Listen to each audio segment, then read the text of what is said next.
کوئی صوبہ خوراک کی ترسیل بند نہیں کر سکتا. بدقسمتی سے پنجاب آئین کی مسلسل خلاف ورزی کر رہا ہے. وزیر اعلیٰ سہیل آفریدی، اسپیکر بابر سلیم سباتی اور گورنر فیصل کریم کنڈی کی مشترکہ پریس کانفرنس. سہیل آفریدی نے کہا کہ خیبر پختونخوا کے ساتھ امتیازی سلوک کیا جا رہا ہے. بند کمروں میں فیصلے کیے جاتے ہیں. گورنر فیصل کریم کنڈی نے کہا کہ وزیر اعظم نے KPK کے مسائل پر شہباز سپیڈ نہیں دکھائی. بڑے بھائی کا فرض ہے کہ وہ چھوٹے بھائی کا خیال رکھے.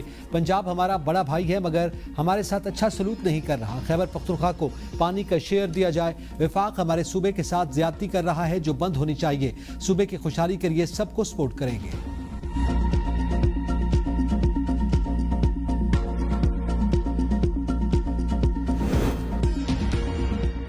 وفاقی دارالحکومت میں دکانیں رات 8 بجے بند کرنے کی پابندی ختم. وزیراعظم شہباز شریف نے 31 مئی تک دکانوں کے اوقات کار میں نرمی کی منظوری دے دی. نوٹیفیکیشن جاری. تمام دکانیں، ڈپارٹمنٹل سٹورز، بازار، شاپنگ مالز کو جلد بند کرنے کے اوقات سے استثناء دے دیا گیا. بیکریاں، تندور، ریسٹورنٹس اور کریانہ سٹورز بھی اوقات کی پابندی سے مستثنیٰ قرار. وزیراعظم شہباز شریف سے نیول چیف ایڈمرل نوید اشرف کی ملاقات. پیشہ ورانہ امور پر گفتگو. وزیراعظم نے پاک بحریہ کی پیشہ ورانہ اور آپریشنل صلاحیتوں کو سراہا. پاک بحریہ میں ہنگور کلاس آبدوزوں کی شمولیت سمندری دفاع کے حوالے سے اہم قرار. پاک بحریہ کے سربراہ نیوی کے مختلف منصوبوں اور میری ٹائم سیکیورٹی سے متعلق امور پر وزیراعظم کو بریفنگ دی.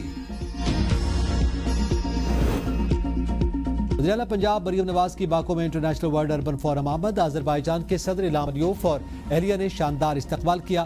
وزیر اعلیٰ مریم نواز آذربائیجان کے صدر الہام علیوف کی خصوصی ریاستی مہمان ہیں. آذربائیجان کے صدر الہام علیوف اور اہلیہ نے مریم نواز کے ساتھ گروپ فوٹو بنوایا. وزیر اعلیٰ پنجاب عالمی فورم پر پنجاب حکومت کے فلیگ شپ ہاؤسنگ پروگرام اپنی چھت اپنا گھر پیش کریں گی. پنجاب کا سستا ہاؤسنگ ماڈل پاکستان پویلین میں بین الاقوامی مندوبین کے سامنے کیس اسٹڈی کے طور پر پیش کیا جائے گا.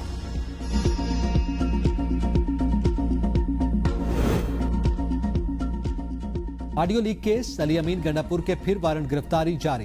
اسلام آباد کی مقامی عدالت کا ملزم کو گرفتار کر کے پیش کرنے کا حکم. ایڈیشنل سیشن جج نے کیس پر سماعت کی. علی امین گنڈاپور کی جانب سے حاضری سے استثناء کی درخواست مسترد. گواہان کے بیانات میں ریکارڈ نہ ہو سکے. اگلی سماعت پر استغاثہ کے گواہان دوبارہ طلب. سماعت 17 جون تک ملتوی. علی امین گنڈاپور کے خلاف تھانہ گولڈا میں مقدمہ درج ہے. امریکہ ایران جنگ کے بادل پھر منڈلانے لگے. امریکی کارگو طیارے گولہ بارود لے کر اسرائیل پہنچ گئے. 24 گھنٹوں کے دوران جرمنی میں امریکی اڈوں سے درجنوں امریکی کارگو طیارے تل ابیب پہنچے.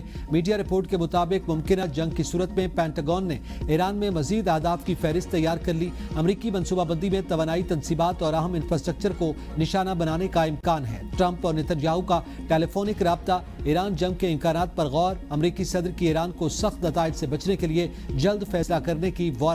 کہا تہران کے پاس فیصلہ کرنے کے لیے وقت کم رہ گیا. وقت تیزی سے ختم ہو رہا ہے. انہیں فوری طور پر آگے بڑھنا ہوگا ورنہ ان کے لیے کچھ بھی باقی نہیں بچے گا.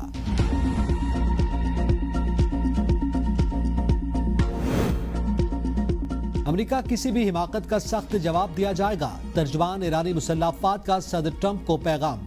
بریگیڈیئر جنرل ابوالفضل شکارچی کہتے ہیں امریکہ کو نئی جارحیت پر تباہ کن جواب دیا جائے گا. امریکی فوج رسا سے تباہی سے نہیں بچ سکیں گے. امریکہ اپنی ہی مہم جوئی کی دلدل میں ڈوب جائے گا. مارکہ حق میں فتح کے بعد دنیا میں پاکستان کا وقار بلند ہوا. دنیا میں اب پاکستان کی بات سنی جاتی ہے. وفاقی وزیر تعلیم خالد بقول صدیقی کی نیوز کانفرنس. کہا پاکستان نے عالمی جنگ رکوانے میں اہم کردار ادا کیا. پاکستان کا دیرینہ اور آزمودہ دوست اس کے ساتھ کھڑا ہے. چین ترقی کے عمل میں پاکستان کو ساتھ لے کر چلنے کا خواہاں ہے. حکومت بلوچستان نے مونسون کنٹینجنسی پلان کی منظوری دے دی. قدرتی آفات اور موسمی خطرات سے نمٹنے کے لیے جامع حکمت عملی بھی تیار. وزیر اعلیٰ بلوچستان میر سرفراز بگٹی کی زیر صدارت اجلاس میں مونسون، ہیٹ ویو اور غیر معمولی موسمی صورتحال کا تفصیلی جائزہ لیا گیا. عالمی موسمیاتی تبدیلیوں، بارشوں، سیلابی صورتحال، ہیٹ ویو اور ممکنہ ہیٹ برسٹ سے متعلق تفصیلی بریفنگ. ماہرین نے بتایا کہ بلوچستان میں رواں سال درجہ حرارت 53 ڈگری سینٹی گریڈ تک جانے کا امکان ہے. کلاؤڈ برسٹ کے بعد ہیٹ برسٹ جیسے غیر معمولی موسمی خطرات بھی سامنے آ سکتے ہیں. شدید ہیٹ ویو کے خطرات کے پیش نظر خصوصی ایمرجنسی پلان بھی مرتب کر لیا گیا.